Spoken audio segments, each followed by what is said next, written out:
का हमारे इस YouTube वीडियो चैनल पर मैं हूं doctor S R Sagar, assistant professor department of economics, PN college Bhagalpur, Tilkamanjhi university.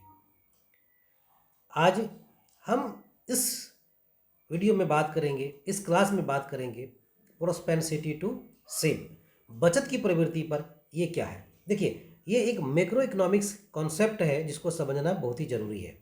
इससे पहले यदि आपने अभी तक हमारे चैनल को सब्सक्राइब नहीं किया है तो कृपया सब्सक्राइब कर लीजिए, है ना, ताकि हमारा जो वीडियो है वो आप तक कंप्लीट पहुँचे, तुरंत पहुँचे। और ये भी हमें बताइए कमेंट बॉक्स में कि हमारा वीडियो आपको लगा कैसा। यदि अच्छा लगा तो लाइक शेयर कीजिएगा और अच्छा नहीं लगा तो डिसलाइक कीजिएगा। मान लेंगे कि हमको मॉडिफाई करने की ज़रूरत है, टीचिंग मेथड को बदलने की ज़रूरत है ना। चलिए बने रहिए, तो आगे चलते हैं, बढ़ते हैं इस क्रम में हम कि प्रोस्पेंसिटी टू सेव क्या है। सबसे पहला चीज़, इससे पहले हम बताएं आपको कि जो सप्लाई साइड से जो है, जो एग्रीगेट सप्लाई होता है जिसको हम वाई कहते हैं, ये होता है C+S। सी क्या है? सी कंजम्पशन डिमांड है, कंजम्पशन है। एस क्या है? एस फॉर सेविंग है ना। यानी अगर सप्लाई साइड से हम देखें तो राष्ट्रीय आय जो है, ये वाई जो है, ये सी और एस पर डिपेंड करता है कि जो कंजम्पशन हुआ, राष्ट्रीय का हुआ, जो कंजम्पशन हो गया तो ठीक है, जो कंजम्पशन नहीं हुआ वो हमारा सेविंग हुआ। ठीक है, चलिए तो यहाँ पर हम देखेंगे सेविंग के बारे में कि आखिर ये प्रोस्पेंसिटी सेविंग किस पर डिपेंड करता है। अब यहाँ पर हम दो चीज़ें, consumption is function of Y, कि वाई अगर बढ़ेगा तो कंजम्पशन भी बढ़ेगा, उसी तरह सप्लाई भी जो फंक्शन होता है वाई का, यानी जितना भी इनकम ज़्यादा होगा सप्लाई सेविंग उतना ही ज़्यादा होगा, है ना। और अगर इनकम कम होगा तो सेविंग भी कम होगा। क्या होगा? इनकम अगर ज़्यादा तो सेविंग ज़्यादा, इनकम कम तो सेविंग भी कम। ठीक है, तो यानी सेविंग डिपेंड करता है किस पर? वाई पर, इनकम पर डिपेंड करता है। ठीक है, अब देखिए ये क्या होता है, आखिर जो सेविंग है फंक्शन ऑफ वाई है, ये डिपेंड करता है कि प्रोस्पेंसिटी उसका कितना है। सेविंग का प्रोस्पेंसिटी क्या है ना। और ये प्रोस्पेंसिटी जो होता है सेविंग का, वो दो तरह का होता है। एक है average propensity to save, APS जिसको कहते हैं। क्या कहते हैं? APS, average propensity to save. ये APS कितना होता है? APS देखिए कुछ नहीं करना है कि सेविंग में इनकम से भाग दे देना है, APS निकल जाएगा, एवरेज प्रोस्पेंसिटी टू सेव निकल जाएगा। ठीक है, जैसे जैसे देखिए एग्जाम्पल है यहाँ पर कि ये टेबल जो आप देख रहे हैं, उस टेबल में जो है अलग अलग इनकम लेवल पर जो है कंजम्पशन दिखाया गया है। सॉरी, इसको यहाँ सेविंग कर लीजिए, चूँकि हम सेविंग बना रहे हैं, सेविंग कर लेते हैं, एस लिख लेते हैं, अलग अलग है।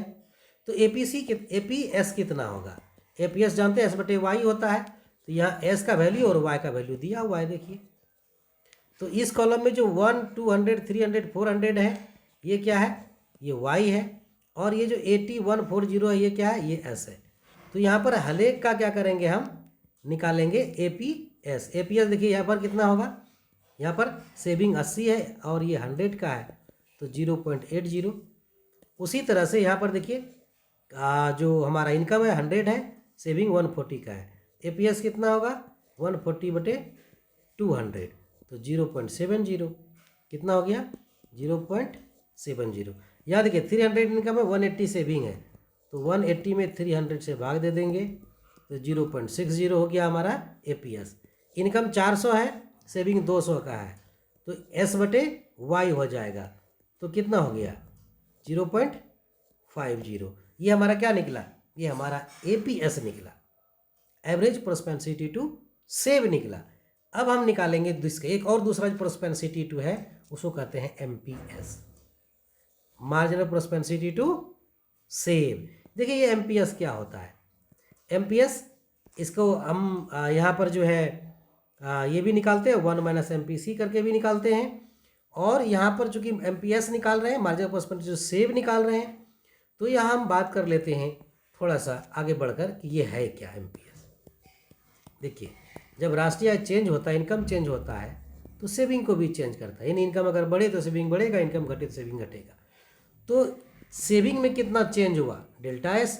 और इनकम में कितना चेंज हुआ? ΔY। ये दोनों का जो अनुपात है वही है MPS, मार्जिनल प्रोस्पेंसिटी टू सेव। ठीक है, यानी सीमांत बचत प्रवृत्ति में परिवर्तन और आय में परिवर्तन के अनुपात को सीमांत बचत प्रवृत्ति कहते थे। और यहीं पर हम अगर क्या है कि सीमांत बचत प्रवृत्ति क्या है, बचत में परिवर्तन, जिसको हम लोग डेल्टा एस लिखते हैं, और आय में परिवर्तन का अनुपात डेल्टा वाई जो है, ये जो भी आपने देखा यही क्या है, अभी हमने पढ़ाया था आपको, अभी बताया था, फिर दोबारा में बता दिया। ये क्या है हमारा, यही है हमारा एमपीएस। ठीक है, अब एमपीएस का फॉर्मूला आपको मालूम हो गया क्या होगा, डेल्टा एस बटे डेल्टा वाई। अब इसको समझते हैं। जैसे मान लीजिए कि यदि आय जो है 200 करोड़ से बढ़कर 300 करोड़ हो जाती है, कितना हो गया, 200 से बढ़कर 300 करोड़, इसके कारण जो बचत है वो 100 करोड़ से बढ़कर जो है 140 करोड़ हो जाता है। इनकम कितना था शुरुआती, 200 करोड़, नया कितना हो गया 300 करोड़। तो बताइए डेल्टा वाई कितना चेंज हुआ, 100 करोड़। उसी तरह जो सेविंग था पहले यहाँ पर 100 करोड़ का था, अब जो सेविंग बढ़ गया तो वो हो गया कितना, ये हो गया 140 करोड़ का। तो सेविंग कितना चेंज हुआ, 40 करोड़ का, है ना। तो यहाँ एम पी एस कितना होगा, डेल्टा एस बटे डेल्टा वाई, है ना, डेल्टा एस बटे डेल्टा वाई। डेल्टा एस कितना है 40, डेल्टा वाई कितना है 100, तो 0.40 क्या हो गया हमारा, ये निकला हमारा एम पी एस। ठीक है, चलिए ये वीडियो हमारा कैसा लगा हमें कमेंट बॉक्स में ज़रूर बताइएगा, और यदि अच्छा लगा अपने मित्रों को भी शेयर कीजिएगा, लाइक कीजिएगा, है ना। और अभी तक चैनल सब्सक्राइब नहीं किया है तो एक बार सब्सक्राइब कर लीजिए। धन्यवाद।